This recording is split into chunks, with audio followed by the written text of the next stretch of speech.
News Central now at this hour begins in Nigeria's capital, Abuja, where a downpour on Wednesday night has wreaked havoc on the Medium Security Custodial Centre in Suleja, Niger State, resulting in extensive damage to the facility and facilitating the escape of 118 inmates.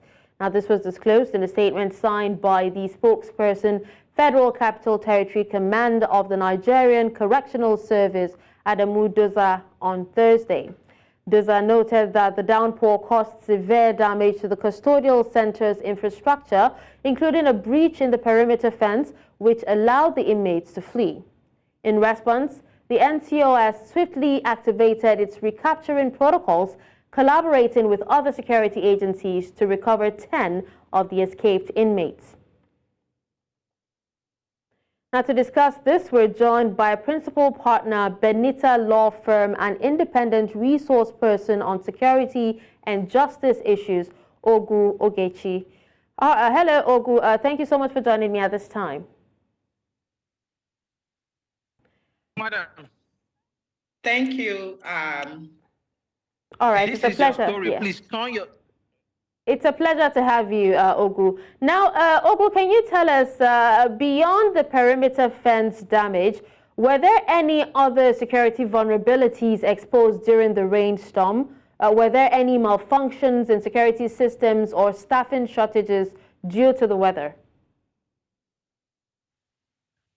Okay, in terms of other vulnerabilities, you know, the details are not yet fully out.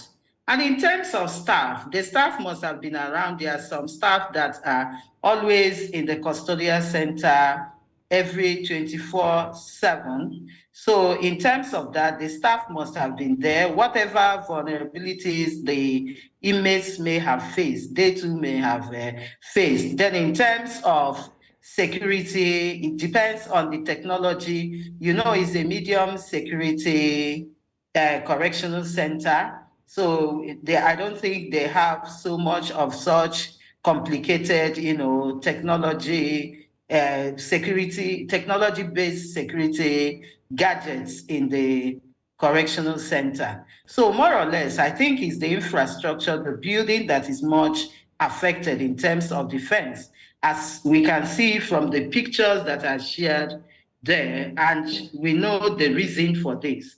Of course, the integrity of the building is threatened by weather, by age, most of them. I know you must have seen the reports by US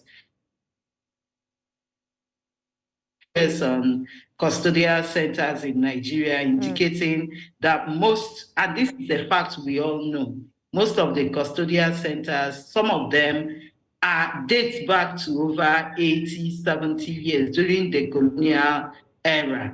And you know the implication of this. Even our own personal buildings that are as old as that are not well maintained. We have these issues. We agree that the federal government is trying its best to, you know, upgrade, to rehabilitate some of these facilities. But it seems this is not happening as fast as should be, considering the security implications of this now. Of course, these people are let out into the community, and the safety and security of the communities have been threatened by this. All right. Ogu, talking about safety and security of the communities, now out of 118 inmates that escaped, 10 inmates only have been recaptured now, leaving 108 out there. Now, do we have any information on the risk that these remaining escaped inmates pose to the public? And if you could actually tell us about the classifications of the inmates who are still at large. Yeah, you know, I keep telling you, as an external person, not being a staff of the correctional center, nobody, you know, from outside can say for now the persons that are out there in the public, because this is an information that can only be given by the records, you know, by the correctional service itself. I know in terms of classification, they know the persons that are interning in their custodial centers, they have their details, And I know for now, the correctional service must be struggling, working with other security agencies to see that these persons are recaptured. And we are being hopeful because there's a lot of improvement in terms of documentation of inmates, means of identifying them. They are electronically captured. Their passport photographs are with this correctional center now, and they have this other new upgraded system mechanism of getting a nest of kin of these inmates, their details and the rest of them in their records. So I think they will be following up beyond what the general public can do in terms of using pictures of these persons to give information to them. I know they will be reaching out to families of these persons, whoever has been documented as next of kin of these persons, to give further information. But the point that must be made is this is one of the biggest issues that the correctional system faces, the criminal justice system entirely. We are still struggling, reform, and a lot. You can imagine out of that 119, you can be sure that over 50% of those inmates that escaped must have been persons on awaiting trial. And you see that most of them feel hopeless in situations where they stay on and their cases are not tried. Now, there are two things that must have happened in this circumstance.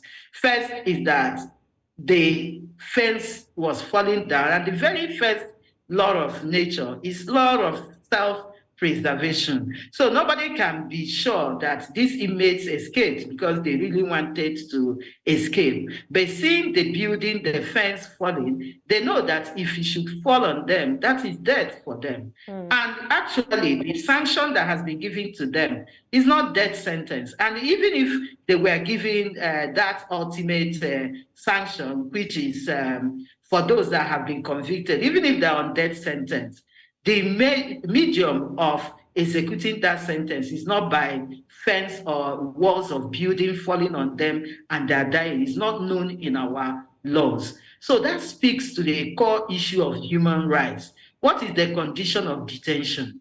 When you have taken away the freedom of a man, you took that freedom away for particular purpose. Let that purpose be what is meant and not bringing in other things that gets to the root of their dignity, the root of their respect as human beings, and the root of humanity, which is their lives. So the expectation is that everything should be put in place to ensure that there is safety of inmates while they are in custody.